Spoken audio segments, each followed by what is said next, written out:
Hello, I'm Robert, and you're welcome here in my busy little shop. On today's episode of What's on My Workbench, oils. I have oils that we're going to be testing today. This video is a series of some comparison videos that I thought I would put together. During a live stream back a ways, I had people saying, have you tried this and have you tried that, and which one works better than the other? And I haven't really tried a wide range of oils up to this point. And I'm wearing Montana Leather shirt today. They're helping to sponsor the video by giving me the supplies that I'm using in the video. So, I think when you get into oils, there's lots of, actually, wide range across the hobby. There's lots of topics that create conversation. And I think that whenever you're shopping for supplies in a Leathercraft store, you're asking the staff there, hey, which contact adhesive is better? Which leather is better? Why is this leather so much more expensive than the other leather? And there's lots of that conversation. And I think a lot of times it's hard for the people in the shop to know. And then yourself, you're going to go buy, say, contact adhesive. You're going to buy a quart of it. That's going to do quite a bit. You want to get the right one for the project. So I've started a series of comparison videos. I completed one on leathers, and that was Herman Oak against an import leather. And I've got in the process of working on contact adhesive. And one of the things I'll do on my channel is there's a playlist area. If you go to playlist, there's different topics in there. And if you click in there, then you have the videos. So I tried to organize it because I have people like, do you have any tooling videos? Do you have any of this or that? So they're in there by topic.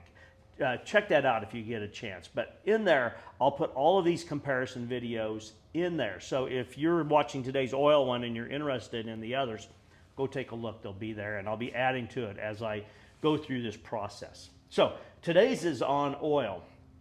And I've got a series of belts I'm working on. I'm actually working on 4 belts here. And I'm going to be using the MTL leather on each of these. There's a couple reasons why. One of them had to do with this oil here because a while back I did a comparison video. I tooled some journal covers and I did some natural and some with antique finish on them, and to see kind of the differences on there. And in the process, this oil here, this is the pitch blend oil. It's Montana Leather pitch blend oil, and it's a unique blend of pine pitch and mink oil.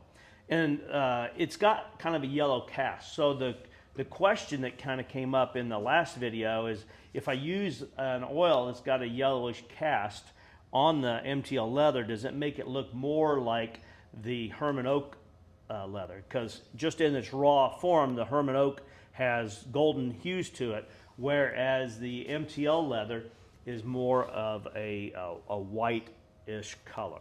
So I've got the MTL leather I'm working on. I've got the Duffs. This is Duffs. It says all natural leather conditioning oil. It doesn't say what kind of oil it is. Maybe if you know what it is, maybe put that in the comments. And I noticed that on one of the videos I had where I was using the conditioning oil, or not the conditioning oil, but the leather dressing, that Bob Bennett made a comment. And I think he's I don't know if he owns the company or if he's representative, but I'm pretty sure that's the gentleman that I bought the Duffs from in Pendleton last October. So anyway, somebody may be able to answer it, but I have the Duffs all natural leather conditioning oil. And I do know that, some people use olive oil. That's a whole line of conversation. I'm trying to decide, I've got enough belts I could test olive oil on one, but I don't know. I have to think about that. I know that Don Gonzalez used, or has, I don't know if he's still using it, but he used olive oil for many years in his shop. But when I was in Prescott not long ago, and I was talking with Don, I've been told he is, I don't know if he's switched all over, but he said he's been buying gallons of the Duffs leather conditioning oil as well. So that'll be one of them we test, and then I'm going to test the Fiebings, and this is the compound. I know a lot of people are like, you should be using the pure, but this is the prime Neatsfoot oil compound. So those will be the 3 oils, unless I decide to test the olive oil. I'm not sure that I need to do that. Anyway, I have a series of belts. They're all going to be the same. They're going to have the same leather, tooled the same stitching, everything. So I felt like that was a good time to do a comparison on the oils, and we'll see if we can tell a difference in how they apply and then how they look after it dries. And these belts, when I get done, I'm not sure. I may put the leather dressing as a finish on it, but I may end up using tan coat on them. I got to decide that. But really the big thing that I want to see is how the oils look, and does it even out well, that whole process. So I've enough of a ramp up here. Appreciate you taking time to be with the shop today. Let's get over here on the workbench and we'll get started on this project. So both of these hides are from Montana Leather. These are both MTL leather hides. This hide here, I cut the neck end of it off, so I left myself with the leather to use to make belt straps. And this is 8 to 9 ounce leather, and I measured it's about 8.5 ounces. And I'm going to use this lining material here to line it. So the first thing I need to do is to straighten up this back of the hide here, which is this edge here. Let me do this up. You know what? I love this big table. You can stack all kinds of stuff that's in your way. And I have done exactly that.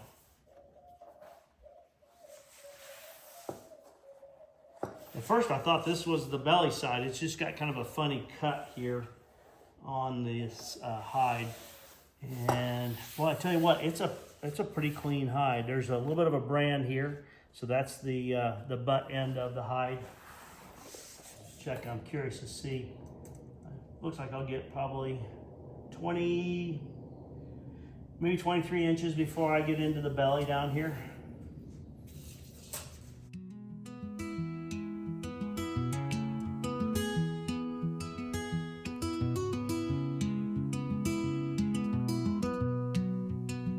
Old dusty road, carry me home. I walked down you many times before. Each step I take closer to you, and all I know, you're waiting on me. I see you there, waving to me, and you're my world. I'm coming home,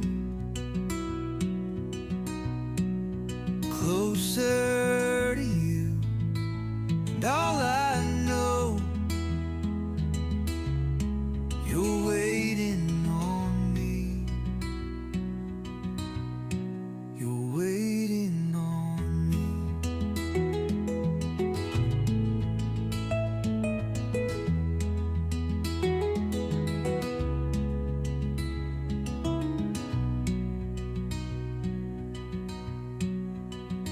Old dusty road, carry me home. I walked down you many times before.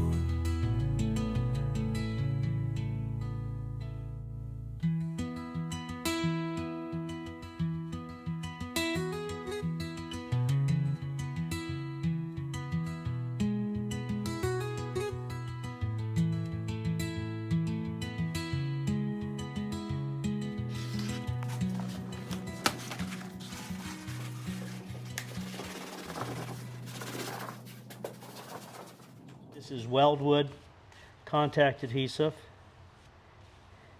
And the leather, I think I said, but it's 8.5 ounce. And so I have a thinner liner. When I do a thinner liner, like would go with that, I cut it wider and trim it to fit instead of trying to get the exact size on there. That's why this is wider here.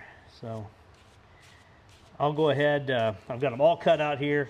It'll take me probably 30 minutes to do these 5 belts, and I'll come back when I'm ready to start my tooling process. And yes, you could tool the top layer, you know, before you glue it up. And I know a lot of people would say that's the right way to do it. I've done it both ways.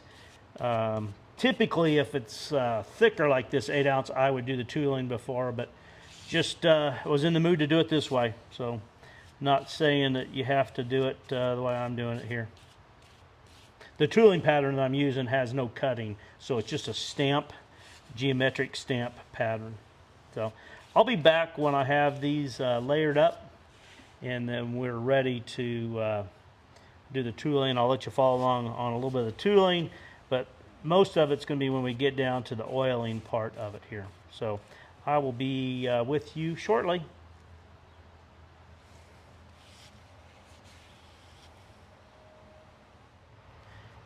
Works so much better when I actually hit record.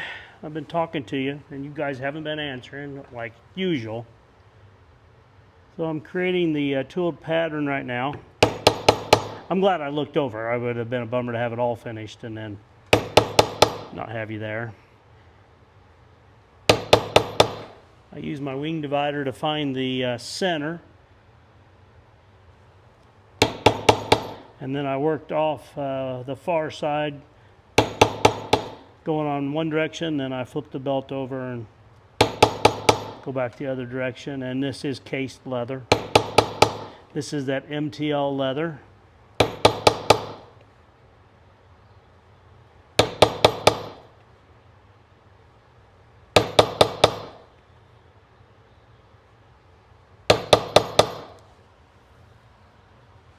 This pattern does move along fairly quickly.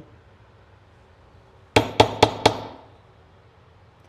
little while ago there was a bird in the tree outside the window, and it was giving the same number of chirps back as I was doing strikes, and I would do this and then it would answer. I should have set up and recorded. I kept thinking they would stop. But it went on for about 20 minutes. There are woodpeckers around here that beat on the chimney caps and stuff, the metal stuff. They make a pattern. I guess they do that to call their mates. So maybe that's what they were waiting on.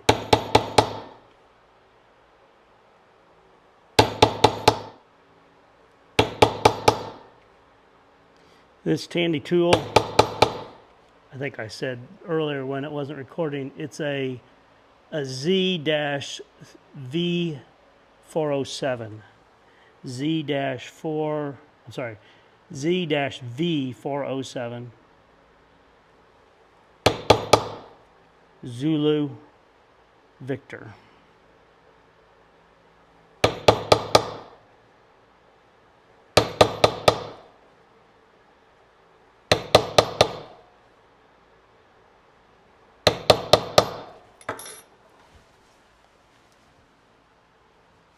And I'll add a little more moisture down through here. This tool is not a Tandy tool, it's a Barry King, a new catalog, but it's a seashell filler with seed. Oh, here it is. And it's dash wave. Well, easy for me to say. Seashell filler with wave and seed, and it is the #1 size. When I do this stamp, I've found that if I mash it straight down, it wants to scoot this direction because of its shape. So what I do is I start off with it tipped, and I set this back edge, and then 2 more strikes as I progressively straighten it up.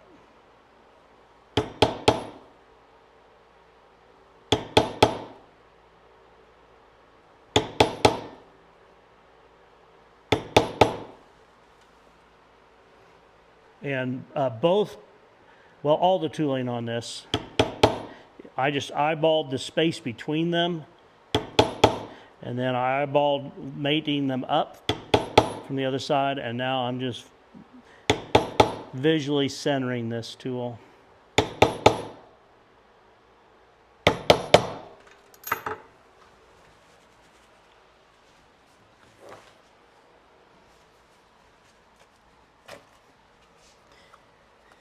There they are. I'm going to let them dry for a few hours, and I'll come back when we're ready to do the, I think I'm going to go ahead and stitch it. I'm going to oil it last. So I need to create my stitch lines and all my stitching holes, and then stitch each of these 5 belts. So here we are, making a little bit of progress. I'm in the process of sewing my last belt here. I stamped all these yesterday. I created all the stitching holes yesterday, and I sewed the smaller of the 5 belts yesterday. And this morning I've been stitching here, and I'm on the final stretch here. I'm just starting the last side. So it's about 10:30, and I will have hand stitched 4 belts this morning when I finish here. So by 11 o'clock, and that included stopping long enough to make myself some breakfast. Oats, if you're wondering.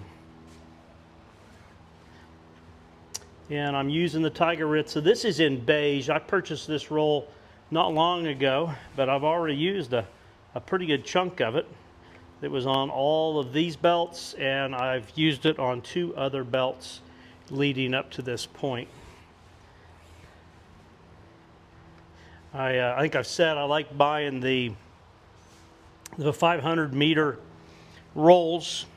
It's considerably cheaper than buying them in the 50 meter rolls. I think I'd have to think about it, but probably like less than half the price if you were to buy,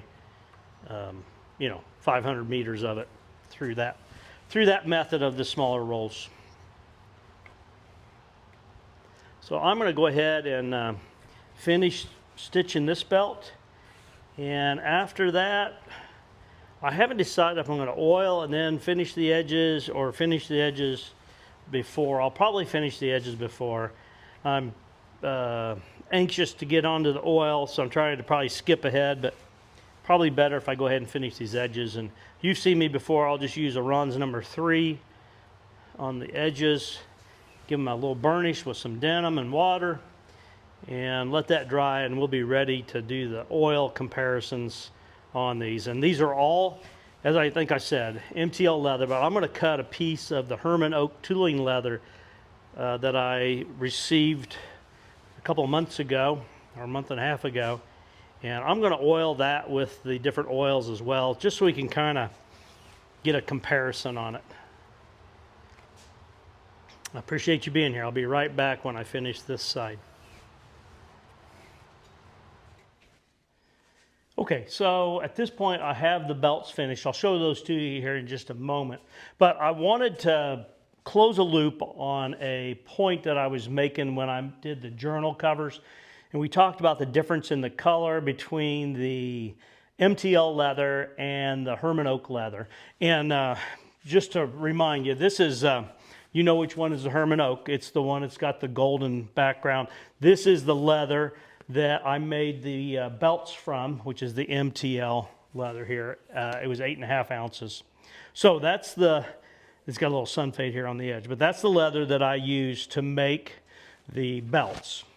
The reason why I brought this out is because when I was working on those journal covers, and I did a natural finish. Let me grab those 2 covers here.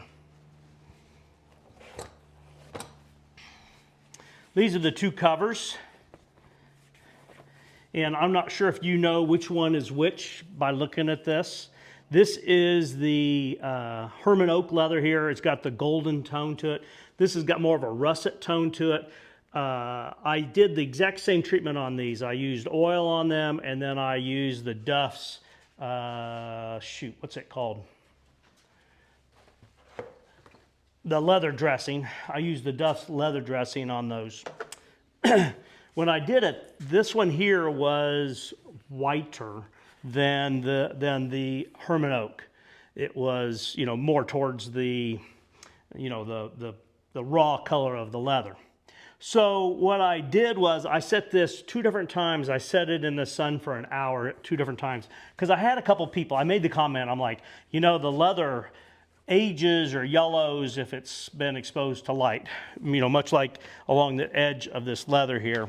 And so someone was curious, in the comments, they're like, well, I wonder how that would look after it was introduced to sun. And this one was 2 different occasions for 60 minutes, 1 hour on 2 different occasions. So it still is, now it's darker than it was, but it's got kind of a reddish tone to it. And this has been left, I mean, there's quite a bit of light in the garage, but this has not been like directly exposed to sunlight. So I bring that up because when I was making the 2 of them, I said I had an oil that Montana Leather had sent me, which is this pitch blend oil.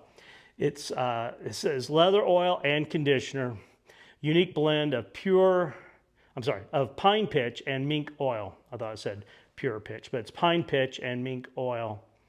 And so in it, we were wondering, or I voiced the thought, I wonder what would happen if we treated the Montana leather with the pitch oil because it's got such a amber hue to it in the bottle.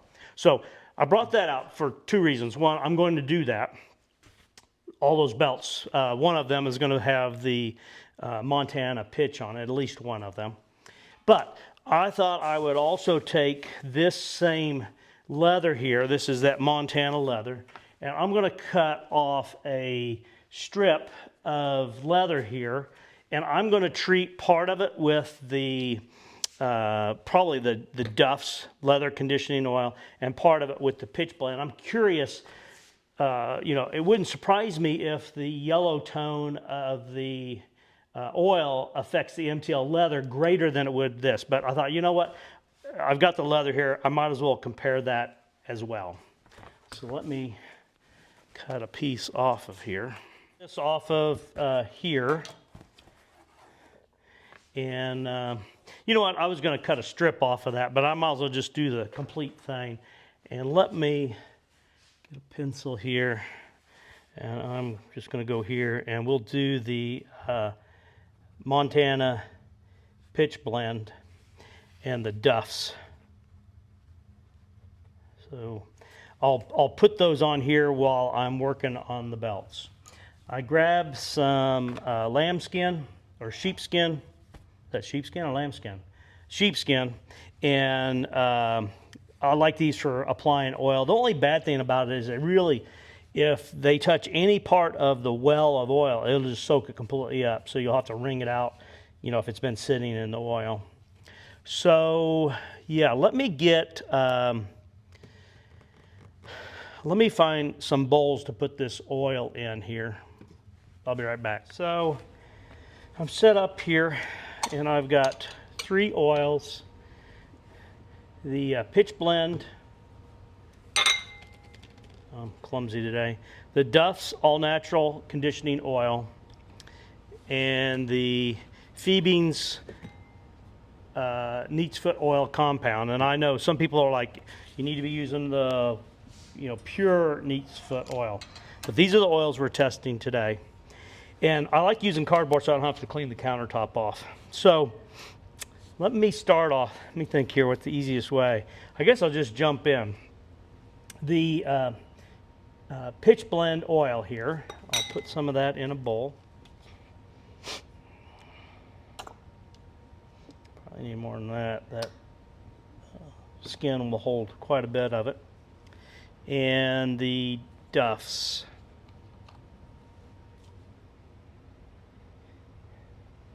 And you can see the Duffs is quite a bit more clear.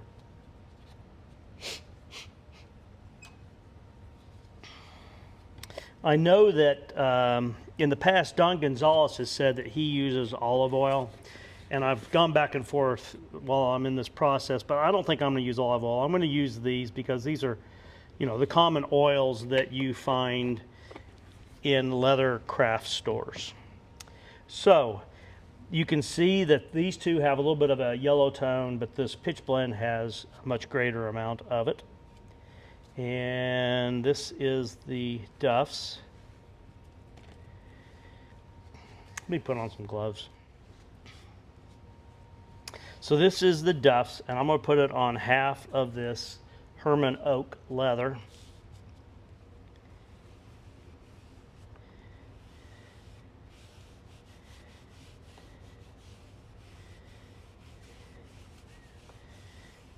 It's the taller half. I'm saying that because it's hard to see Duffs now.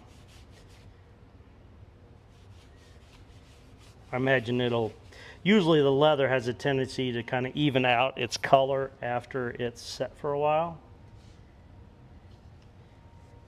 Let's do the pitch blend next.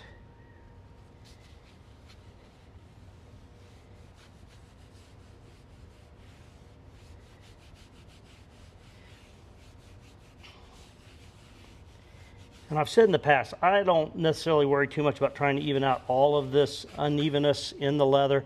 My experience is leather's like a sponge, and it wicks around here as it sets. So I'm gonna set this over out of the way, and I better I'll mark on the inside here. This is going to be the Montana. I might as well just start with that. So it's the Montana pitch blend. MPB, Montana pitch blend.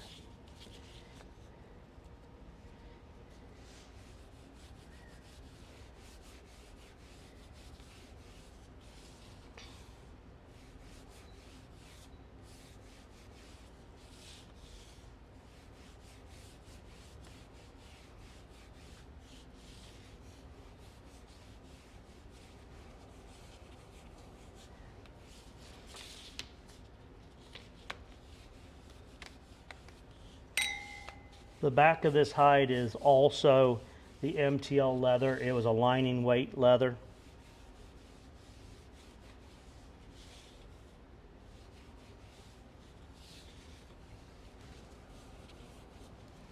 So once across the front, once across the back, and a quick one then back across the front.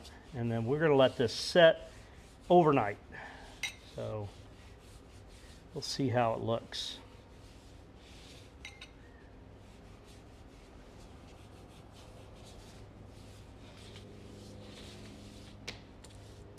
All right. This next one here, same deal. I'm going to use the Duffs. So the Duffs Leather Conditioning Oil, DLCO, Leather Conditioning Oil. That plane's kind of low.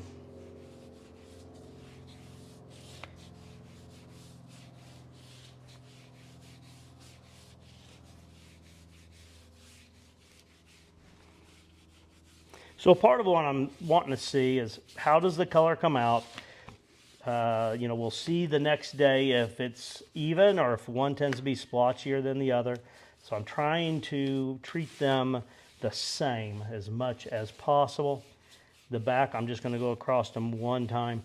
Partially, the liner was kind of thin anyway, and I don't think the oil really permeates through the contact cement layer between them. I know moisture is pretty slow to make that transition through there. Each layer of leather, I put 2 coats of contact adhesive on it.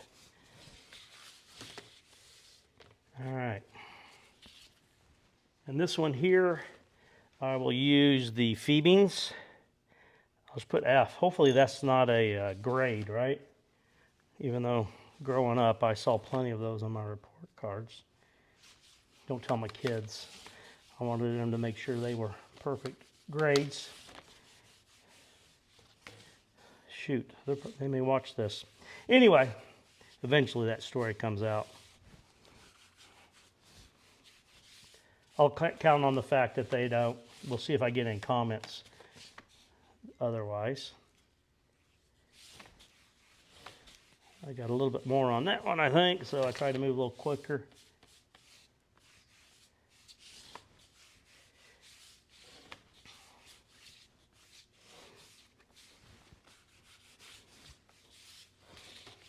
Okay. I'll set this one out of the way. I guess we can see if any of them come out any different than the others. So this will be Fiebing's as well. 'Cause I have 5 belts and 3 oils. There's not, yeah. I keep coming back. Should I test the olive oil? But I'm not going to. I tell you what, that causes a lot of debate though. I hear people talk about that and attracts rodents, and I'm not sure about that whole thing.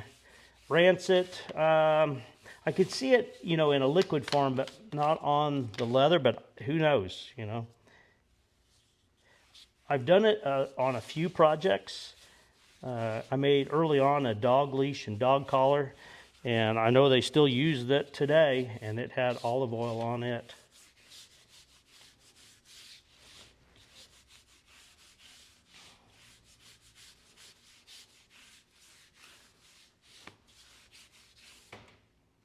A little more on this one.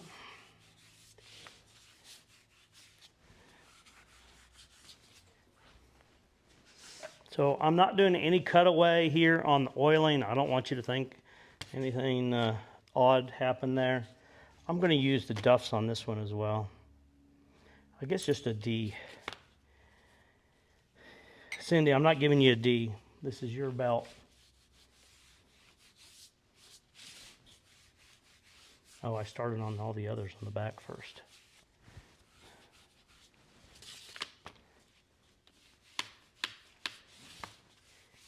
I think, anyway.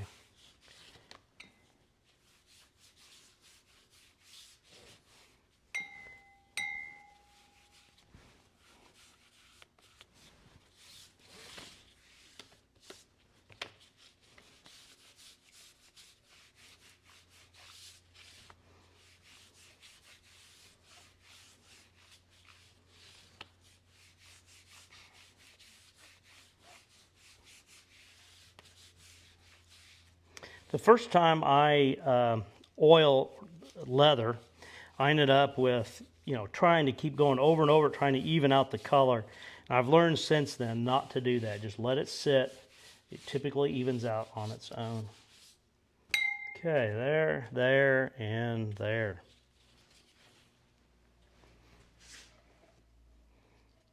Let me get my gloves off here, and I'll show you what they look like in just that little bit of time. I don't know how long we've been doing this, for 5 minutes maybe. So they look pretty much the same, each of the oils. That's the Montana Pitch Blend, and then this is the Duffs next to it. The Duffs may be darker, and then this one is the Fiebing's, and another Fiebing's, and then this one would be the Duffs. I think in a short period of time they kind of look the same. So I'm going to let these sit till tomorrow, and then we'll come back and figure out what my next step is. The edges have been burnished.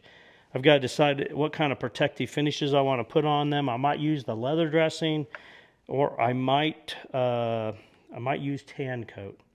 More to follow. I'll decide here this evening. All right, so I have them finished. They've all set overnight. And you know what? Let's get over here. You can get a closer look at it. And then I wanted to talk a little bit about how that Herman oak reacted as well. So let me set you up over here. Okay, so let's take a close look at these belts. The belts have a little bit of a burnish on the edge. I'm going to do a little bit more burnish work on these edges of these. But in looking at them, I don't think, got a little bit of a curl to them, I don't think they have, I don't see really any differences in the colors, which is, maybe this one's a little bit more yellow than that one. Yeah, if it is, it's very slight. Let's look and see what this one is. So this one, that's the Montana Pitch Blend. So maybe it does have a slight difference. It's not what I was hoping. I was kind of hoping that it would be, you know, bring it more in line with the Herman oak color, but it didn't do that. And well, let's just go through these. So this one here, this top one is the Duffs Leather Conditioning Oil, or leather conditioning oil. That's this one here. We already know that's the Montana. This one here is the Fiebings, and I don't know. Is there any difference? I will say that when I applied them, I think that they went on about the same. I did notice it seemed like the Duffs maybe absorbed a little bit quicker than the other oils, but it could be that maybe I had a little bit more on the applicator when I first started. So I'm sitting here saying I don't think there's anything remarkably different in the color between those. And I do have a question. I'm not going to introduce it into this testing, but I've had people comment, or I've seen other people comment, that they use some dye in their oil, and to help give it a little bit of a color. And when I first think about that, I'm not necessarily a fan of that, because when you do put the oil on, it can be somewhat splotchy and it tends to even out. I'm not sure if it would be the same though with the dye. Is the dye going to hang up, in the porous surface of the leather and not even out? And here's a good example. I don't know if you remember seeing that. You can see a little bit of a difference between the two here. I had about 1/2 of an inch between them that I did not oil, or didn't get much oil on it. And you can see that the oil is migrated, and it's pretty even on here. You can see a little bit of an area there, but it's pretty even. And this is the Herman oak, and you can see it's definitely got a more amber cast than the Montana leather. So I think I'm beating it here, but the pitch blend, I was kind of hoping that would help get the color closer. This is the Montana pitch blend, and this was the Duffs. And I don't know if you remember or not, but it was somewhat splotchy when I applied it, and it evened out pretty well, which is kind of my point. When I first started doing Leathercraft, I would put the oil on, and then I'd have a blotchy spot, and I'm trying to even it out, and I end up working a lot of oil into it, probably more than needs to be worked into it, to try to get to where it was even, where now I just kind of try my best to get it applied even, but I just put it on and I move forward. So, and here it is in the tooling area here. I think essentially they're the same. This one looks a little bit darker. Is that Fiebing's again? Yeah, that's the Fiebing's. So maybe that Fiebing's is a little bit darker, but I would say that, obviously if you held them up like this, you're going to say they're the same color. It's really getting down here and nitpicking that. Let me turn the camera around here and let's wrap this up. Well, there you go. I think overall, I think the leather worked nice. I like this pattern. It's a pretty simple pattern, but it's really, I think, quite striking. I have to decide how I want to finish these. I'll probably reach out to the 4 owners of them and ask them, do they like it to stay this color, or do they want to let it darken up and age naturally? The veg tan leather, if I just put the Duffs, let's get it again here, leather dressing on there, these belts will age and eventually be a walnut color. I have found that if I put tan coat on there, over time it'll do basically the same. But if I put Resin on there, it seems like it holds the color longer because it seals and gives it more protection. So if they want to be able to definitely see this pattern like this, then I'll probably use Resin on there. But if they want it to age and get to that walnut color, then I will do as I said. I guess I'm talking in a loop here. But obviously, once this darkens up, then you start to lose the pattern. You don't see it so much. So I guess I'll reach out to them and find out what they want to do. So I don't know. Is it inconclusive on which of the oils works better than the other? I'm going to say I think the conclusion is that they are very similar. I guess we could try to measure them 10 years down the road, but as we all know, every belt's going to have a different life depending on how it's treated. So I guess I could wear 3 of the belts and rotate through them and do that for like a couple years and see. Probably not going to go that far with this test. I do appreciate Montana Leather giving me the supplies to do this comparison video. I hope you find it informative as well. You know, there are other oils out there, and there's olive oil as well, you know, that you could drag into the equation. So I think I would say use the oil that is convenient for you. I do think that a lot of times when we look at contact adhesive and oils and all of that, I've said before, if you have a leather shop close to you and you can build a relationship with them, I think that's a good place for you to shop for your oils and your finishes and such. So I appreciate you taking time to be with me in the shop today. Please like, share, and subscribe. But more importantly, I do hope you have a great day.